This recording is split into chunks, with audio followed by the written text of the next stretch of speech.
आजको यस भिडियोमा कक्षा 12 को नेपालीको पाठ 5 मा रहेको उपन्यास एक सिहानको बाँकी रहेका दुईटा कामहरू गर्न गइरहेका छौं। हामीले कथाको सारांश यसभन्दा अघिल्लो भिडियोमा गरिसकेका छौं। हेर्नु भएको छैन भने हेर्नु होला। यसपछाडि आजको काम भनेको सजिलो भाषा र सरल शब्दहरूमा मैले तपाईलाई सम्पूर्ण अभ्यासका प्रश्नोत्तरहरू बुझाउन गइरहेको छु ताकि तपाईहरुले परीक्षामा उत्तरहरू पनि सजिलैसँग सम्झेर लेख्न सक्नुहोस्। आउनुहोस् भिडियो सुरु गरौं।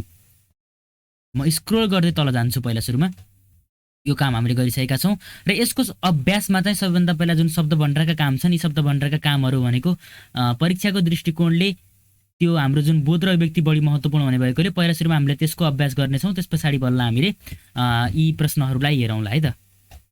म चाहिँ स्क्रोल गर्दै तल गएँ। अब आउँ बोध र अभिव्यक्तिमा। यो चाहिँ महत्त्वपूर्ण छ, त्यही भएर पहिला सुरुमा यसको अभ्यास गरौँ। अस्टनारायणले श्रीमती, छोराहरू र छोरीहरूलाई के भनेर सम्झाउँछन्? 1 नम्बरको प्रश्न छ। 1 नम्बरको क को आर्थिक अवस्था निकै कमजोर भएको कारणले गर्दा राम्रो बाँसघाँस र कपासको व्यवस्था गर्न नसकेको, जिन्दगीभर जति नै पूजा प्रार्थना गरे तापनि कहिल्यै भगवानले आफ्नो गुहार नसुनेको, आफ्नो अन्तिम अवस्था आइसकेकोले अब जस्तोसुकै औषधोपचार गरे पनि रोग निको नहुने र यस विषयलाई सहर्ष स्वीकार गर्नुपर्ने साथसाथै आमा र बहिनीलाई जस्तोसुकै दुःख भए तापनि हेला नगरिकन खुवाउनु र आँखामा आँसु आउन नदिनु भन्दै अस्टनारायणले श्रीमती, छोराहरू र छोरीहरूलाई सम्झाउँछन्। ख नम्बरको प्रश्न छ। अस्टनारायणले आफ्नो काजक्रियाका लागि कस्तो बन्दोबस्त मिलाएका छन्? मृत्यु पश्चात आफ्नो काजक्रिया गर्नको लागि छोराहरूले कसैको ऋण भोग्न नपरोस् भनेर अस्टनारायणले विगत 2 वर्षदेखि अलिअलि गर्दै 25 रुपियाँ जम्मा गरेका र सो पैसालाई छिडीमा ढिकिनेर खाल्डोमा गाडेर राखेका थिए। यसरी उनले आफ्नो काजक्रियाका लागि रुपियाँको बन्दोबस्त मिलाएका छन्। दोस्रो प्रश्न छ। दिएका बुदालाई समेटेर एक सानो उपन्यासको परीक्षा 2 र 3 को सार लेख्नुहोस्। यसको उत्तर चाहिँ यस्तो हुन्छ। तपाईहरुले यसलाई आफै पढ्नु होला एकपल्ट। मैले यो स्क्रिनशट लिन मिल्ने गरी देखाउँदैछु। पठाउँछिनसम्म भयो, त्यहाँ पछाडि यहाँसम्म भयो। ठीक छ। अब हामीहरु तेस्रो नम्बरमा तलको उपन्यासको अंश पढी दिएका प्रश्नको उत्तर लेख्नुहोस्। प्रेम हुन केही गाह्रो छैन भन्नुको तात्पर्य के हो? स्त्री पुरुषका मनमा परस्परमा उत्पन्न हुने आकर्षण वा अनुराग नै प्रेम हो। संसारका अन्य सबै काम गर्न धेरै समय, श्रम, बल र बुद्धि खर्चिनुपर्छ, तर प्रेम गर्न समय पनि लाग्दैन, श्रम पनि लाग्दैन, बुद्धिको पनि खर्च गर्नु पर्दैन। स्त्री पुरुषले एक अर्कालाई देख्न साथ दिल र दिलसँग मिलेपछि रूप, गुण, स्वभाव र परस्पर अनुराग आदिका कारण सजिलैसित तुरुन्त प्रेम हुन्छ भन्नु नै प्रेम हुन केही गाह्रो छैन भन्नुको तात्पर्य हो। दिएको उपन्यासमा अंशमा प्रेमका सम्बन्धमा कसरी व्याख्या गरिएको छ? प्रेमको तरलता र यसको तीव्र असरका विषयमा उपन्यासकारले प्रस्तुत अंशमा व्याख्या गरेका छन्। दुनियाँमा सबै थोक हुन गाह्रो भए पनि प्रेम छोटो समयमा नै सजिलैसित हुन्छ। प्रेमलाई संस्कृति, भाषा, जाति, अनुकूलता, दूरी, सुख दुःख जस्ता केही कुराले पनि बाधा पुर्याउन सक्दैन। दिलसँग दिल मिलेपछि तुरुन्त प्रेम हुन्छ। यसरी प्रेम स्त्री र पुरुषका बीचमा हुने छोटो समयमा नै बस्ने र यसलाई संस्कृति, भाषा, जाति, अनुकूलता, दूरी, सुख दुःख जस्ता कुनै पनि कुराले बाधा पुर्याउन नसक्ने विषयलाई माथिको उपन्यासको अंशमा व्याख्या गरिएको छ। अब 4 नम्बरको प्रश्न छ। अस्टनारायणले मर्ने बेलामा आफ्ना छोराछोरीलाई किसानको सिद्धान्तका बारेमा बताएका छन्। उनले बताएका किसानका सिद्धान्तहरू के हुन्? उपन्यासको 6औं परिच्छेद पढी उत्तर लेख्नुहोस्। माना रोपेर मुरी फलाउने कृषकको महान पर्व असार महिनामा किसानको छोराले मरेको बाबुलाई समेत फ्याँकेर असारको पूजा गर्नुपर्छ। असार बिग्रियो भने किसानको 1 वर्षको सौभाग्य बिग्रन्छ। कृषकले खेतमा जति धाइ रहन्छ उति नै खेती सपुरन्छ। यो नै किसानका लागि महामन्त्र हो अनि दीक्षा पनि हो। यसरी अस्टनारायणले मर्ने बेलामा आफ्नो छोरालाई किसानको सिद्धान्तका बारेमा बताएका छन्। 5 नम्बरमा मरेपछि गरिने काजक्रिया र दान दक्षिणा सम्बन्धी अस्टनारायणको विचारसँग तपाईको सहमति वा विमति के छ? तर्कसहित लेख्नुहोस्। नेपाली वाङ्मयमा प्रगतिशील, विद्रोही एवं क्रान्तिकारी विचारका विचारक हृदयचन्द्र सिंह प्रधानद्वारा संरचित प्रसिद्ध प्रगतिशील उपन्यास एक चिहानमा नेपाली समाजको व्याप्त परम्परागत र समयानुकूल परिवर्तन नभएका रीतिरिवाजहरूको विद्रोह गर्न प्रयास गरिएको छ। रूढिवादी, अन्धविश्वासी, परम्परागत धर्म र संस्कृतिका नाउँमा सकसपूर्ण जीवन बाँच्न विवश सर्वहारा विपन्न वर्गको मर्मलाई उपन्यासमा सजीव चित्रण गरिएको छ। श्रमजीवी, गरिब, कृषक, रूढिवादी, विरोधी, क्रान्तिकारी एवं आदर्शवादी सर्वहारा वर्गको प्रतिनिधिमूलक पात्रको रूपमा अस्टनारायणलाई उभाएर सामाजिक रूपान्तरणको लागि व्यवहारिक क्रान्ति गर्ने, वर्गीय विभेदको अन्त्य गरी न्याय र समतामूलक समाज निर्माणको चाहना राख्ने, आडम्बरी र फजुल खर्चमुखी परम्परागत नेपाली कुप्रथाहरूलाई उन्मूलन गर्ने अस्टनारायणको व्यवहारप्रति मेरो पूर्ण सहमति छ भनेर भन्नु पर्यो। गरिबलाई झनै गरिब बनाउने किसिमका र अनावश्यक किसिमका परम्पराहरूलाई उन्मूलन गर्नै पर्छ पनि र राम्रा परम्पराहरूलाई मात्रै अनुसरण गर्नुपर्ने विषयप्रति म पूर्ण रूपमा सहमत छु भनेर उत्तर दिनु पर्यो। 6 नम्बरमा एक चिहान उपन्यासमा नेपाली समाजमा कस्तो अवस्थाको चित्रण गरिएको छ वर्णन गर्नुहोस्। एक चिहान 2017मा लेखिएको उपन्यास आदर्शोन्मुख एवं क्रान्तिकारी उपन्यासकार हृदयचन्द्र सिंह प्रधानद्वारा संरचित सामाजिक यथार्थवादी एवं समाज सुधारक उपन्यास हो। यस उपन्यासमा मुख्यतः उच्च वर्गका हुने खानेहरूले विभिन्न जालझेल षड्यन्त्र बुनेर गरिब एवं निम्न वर्गका मानिसहरूमाथि गर्ने शोषण, दमन, अन्याय, अत्याचारपूर्ण सामन्ती व्यवहार, विजातीय अथवा अन्तर्जातीय वैवाहिक सम्बन्ध जोड्ने परिपाटी, दाइजो प्रथा र अनैतिक प्रेम सम्बन्ध जस्ता विषयहरू चरम गरिबी र सम्भ्रान्त वर्गबीचको खाडल, मर्दापर्दा संस्कारका रूपमा नसहिकन पनि गर्नुपर्ने दान, धर्म, भोज भतेर जस्ता बाध्यकारी संस्कृति र समग्रमा हुने खानेको समाजमा गरिबहरू सांस्कृतिक दास बनेर बाँच्नुपर्ने बाध्यकारी समाजको चित्रण गरिएको छ। यो जुन मैले हाइलाइट गरेको छु यो एकदमै महत्त्वपूर्ण हो। यसलाई टिपेर राख्नुहोस्, स्क्रिनसट लिएर राख्नुहोस्, सम्झेर रटेर राख्नुहोस्। यो चाहिँ परीक्षामा नछुटाइकन लेख्नु होला। अब यसलाई हामीले व्याख्या गरौँ अर्को प्याराग्राफमा। मूलतः यस उपन्यासमा काठमाडौँ सहरको 2011 सालतिरको समाजलाई देखाइएको छ। सुब्बा सुरमान र डाक्टर गोदत्त प्रसादलाई नेपाली समाजमा हुने खाने शोषक सामन्त वर्गको प्रतिनिधि बनाएर एवं अष्टनारायणलाई सर्वहारा विपन्न शोषित वर्गको प्रतिनिधित्व गराएर तत्कालमा त्यस समाजमा जरो गाडेर बसेका हुने खाने सम्भ्रान्त वर्ग र हुँदा खाने सर्वहारा वर्गबीचको असमानता तथा वर्गीय रूपमा विभाजित नेपाली समाजको चित्रण गरिएको छ। वर्गीय विभेद, लैङ्गिक विभेद, जातीय विभेद, रूढिवादी परम्पराले ग्रस्त समाजको चित्रण गरिएको छ। त्यसैगरी नेपाली समाजमा गरिब झन गरिब हुँदै गइरहेका र धनी झन धनी हुँदै गइरहेका विषयलाई पनि सामाजिक यथार्थको रूपमा चित्रण गरिएको छ। गरिब वर्गलाई मानिसहरूले मात्र होइन परिस्थितिले समेत हेप्ने गरेको विषयलाई पनि यस उपन्यासमा चित्रण गर्न खोजिएको छ। जो दिनरात मेहनत गर्छ, घर बनाउने काम गर्छ, उसकै घर भत्केरी एक चिहान हुनुपर्ने अवस्था यस निबन्धमा देखाइएको छ। अष्टनारायणको परिवारको चेतना जागरणसँगै कुसंस्कार तोड्दै शोषण र दमनका विरुद्ध जागेको तथ्यले आडम्बरी र समयानुसार परिवर्तन गर्नुपर्ने संस्कृतिको विषयमा गरिबहरू जागृत हुँदै गएको यथार्थलाई पनि यस उपन्यासमा चित्रण गर्न खोजिएको छ। समग्रमा सुब्बा सुरमान र गोदत्त प्रसाद जस्ता नीच शोषकले सहयोगीको खाल ओढेर गरिबलाई सहयोग गरे झैँ गरेर आन्तरिक मनमा राख्ने कपट, छल र शोषणको यथार्थ उपन्यासमा देखाइएको छ।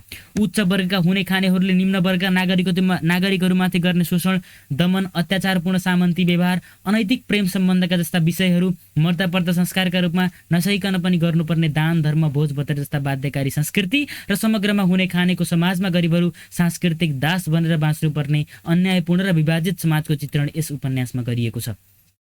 7 नम्बरमा एक चिहान उपन्यासका आधारमा दिएका पात्रको चरित्र चित्रण गर्नुहोस्। उत्तरमा शिवनारायण एक चिहानको उपन्यासको मुख्य पात्र तथा नायक पात्र हो। बुबाको जस्तै क्रान्तिकारी सोच राख्ने, प्रगतिशील विचारधारा भएको एक मेहनती किसानको रूपमा शिवनारायणलाई यस उपन्यासमा दर्शाइएको छ। धैर्य स्वभाव भएको एक कुशल पति, दाजु र अभिभावकको भूमिका राम्रोसँग निर्वाह गर्न चाहेको शिवनारायणलाई एक कर्तव्यपरायण पात्रको रूपमा कथामा चित्रण गरिएको छ। रञ्जना देवी उपन्यासकी सकारात्मक स्त्री पात्र हुन्। पात्रगत भूमिका हेर्दा डाक्टर गोदत्त प्रसादकी श्रीमती भइकन पनि एक शिक्षित र समझदार नारीको रूपमा रञ्जना देवीलाई कथामा प्रस्तुत गरिएको छ। नानी थकु उपन्यासकी मुख्य नारी पात्र हो। ऊ सोझी, सुन्दर 17 वर्षीय युवती हो जहाँ डाक्टरको प्रेममा परेकी हुन्छे। उसका चारित्रिक गुणहरूमा बुबाको आदर्शलाई सम्मान गर्ने, विजातीय विवाहलाई आफ्नो बुबाको आदर्श सम्झेर सहर स्वीकार गर्ने नारीका समस्याहरूसँग चिरपरिचित नारीको रूपमा यस उपन्यासमा चित्रित गरिएको छ। अब अर्को प्रश्न, डाक्टर गोदत्त प्रसाद र सुरमान सुब्बाका चरित्रमा पाइने समानता के हुन्? अब यी दुईटा के हुन् त भन्दाखेरि दुईटै नेगेटिभ पात्रहरू हुन्, दुईटै नकारात्मक पात्रहरू हुन्। दुईटै डाँका, चोर, फटाहरू, एउटी अबला नारीमाथि कुदृष्टि राख्ने चोरहरू, फटाहरू, यौन पिपासुहरू हुन्। अब यसलाई चाहिँ कसरी लेख्ने भन्ने कुरा यहाँ हेरौँ। एक चिहान उपन्यास हृदयचन्द्र सिंह प्रधानद्वारा लेखिएको सामाजिक यथार्थवादी उपन्यास हो। यसलाई लेखिहाल्नुहोस्। मूलतः यस उपन्यासमा काठमाडौँ सहरको 2011 सालकोतिरको समाजलाई देखाइएको छ। सुब्बा सुरमान र गोदत्त प्रसादले नेपाली समाजमा हुने खाने शोषक सामन्त र शोषक वर्गको प्रतिनिधित्व गरेका छन् भने दुवै पात्रबीच धेरै समानताहरू रहेका छन्। दुवै नकारात्मक पात्र हुन्, अमानवीय चरित्र भएका पात्रहरू हुन्। सेवामुखी भन्दा पनि पैसामुखी स्वभावको डाक्टर गोदत्त प्रसादले अष्टनारायणको उपचार गर्न जाँदा 17 वर्षीय नानी थौको जवानीमा गिद्धे नजर लगाएको छ। त्यसरी नै सुरमान सुब्बाले रामबहादुर मार्फत अष्टनारायणले छोरी दिन वचन दिएको जाली कुरा लगाई नानी थौकोलाई आफ्नो बनाउन षड्यन्त्र गरेको छ। गोदत्त बिना पैसा कसैको पनि उपचार नगर्ने मानवताहीन चरित्र हो भने सुरमान पनि गरिबहरूलाई शोषण गर्ने सामन्ती साहु हो।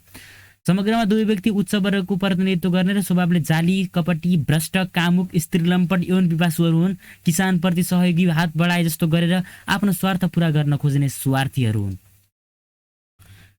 अब 9 नम्बरमा प्रश्न छ, एक सियान उपन्यासमा हर्षनारायण र पुतली तथा नारायण ठाकुर रामखेलावन राउतका बीचमा भएको विवाहबाट उपन्यासले के सन्देश दिन खोजेको छ त भनेर भनेको छ।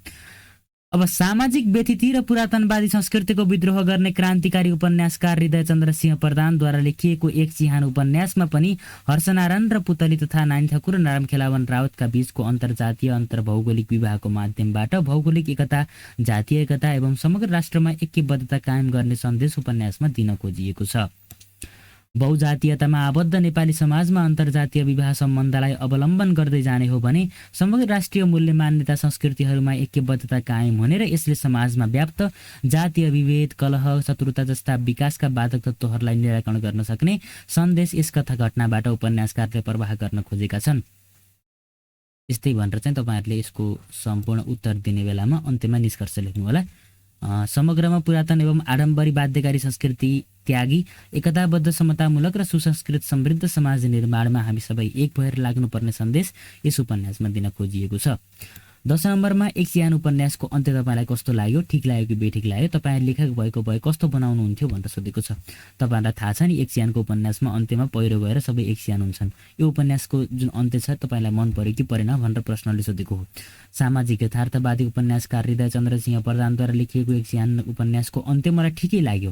शीर्षक नै एक सियान भइसके पछाडि शीर्षक सार्थकताको निमित्त पनि उपन्यासले अन्त्यमा त्यस्तो दुःखद मोड लिनु आवश्यक नै थियो।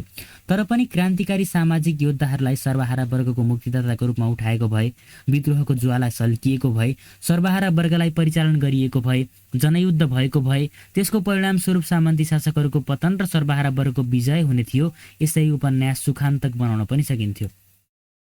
मैले यसरी उत्तर दिएँ। अब 11 नम्बरमा दिएको उपन्यास पढी मुख्य मुख्य घटना टिप्नुहोस् भनेको छ। यो मुख्य मुख्य घटनाहरू टिपिएको छ। 12 नम्बरमा दिएको उपन्यासको अंशमा आएका पात्रको चरित्र चित्रण गर्नुहोस् भनेको छ। शिवनारायणको चरित्र चित्रण हामीले गरिसकेका छौँ। रामबहादुरको चरित्र चित्रण पनि हामीले गरिसकेका छौँ। यसभन्दा अघिल्लो भिडियोमा सारांश गर्ने क्रममा गरिसकेका छौँ। 13 नम्बरमा परिवेश भनेको ठाउँ, समय र वातावरण हो। उपन्यासको परिवेश र महत्त्वपूर्ण अनिवार्य तत्त्व हो। दिएको उपन्यासको अंश पढ्नुहोस्। यो पनि उपन्यास पत्र दिने काम, यो पनि गर्नु होला। मेरो घाँटी बस्न लागिसक्यो साथीहरू, त्यही भएर मैले पढ्न सकिरहेको छैन।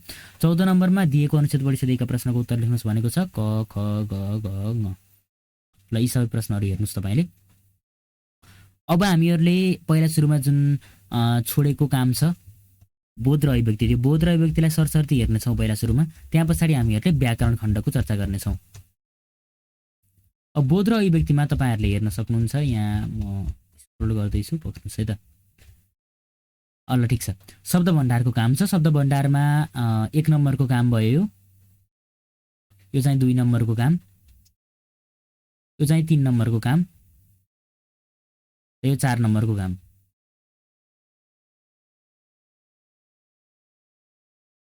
पत्र, बर, बाली, रहर, साँचो, सुर, हार, जाली। त्यस पछाडि 5 नम्बरको काममा चाहिँ श्रुति सम भिन्नार्थक शब्द लेख्न भनेको छ। सुन्दाखेरि उस्तै देखिने तर फरक अर्थ हुने।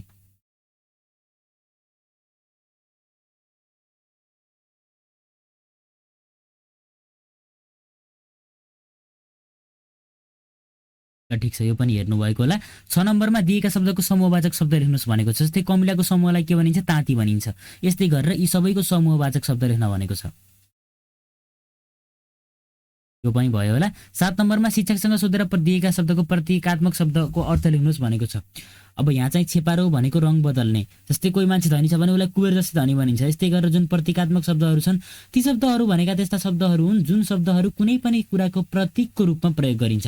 जस्तै मानौ यो त कस्तो बाँदर जस्तो छ भनेर भन्यो भने ऊ साँच्चै बाँदर त होइन नि, तर उसको बानी बाँदरको जस्तो छ। त्यसै गरेर बाँदर भनेको कस्तो भयो त भन्दाखेरि आफ्नो घर बिगार्ने, अरूको पनि बनाउन नदिने। यस्तै तरिकाले कसैलाई कुनै पनि चिजसँग कम्पेयर गर्नु छ भने यी शब्दहरू प्रयोग गरिन्छ। त्यति कुरा हो। अब यसलाई स्क्रिनसट लिनुहोस् भट्टाभट।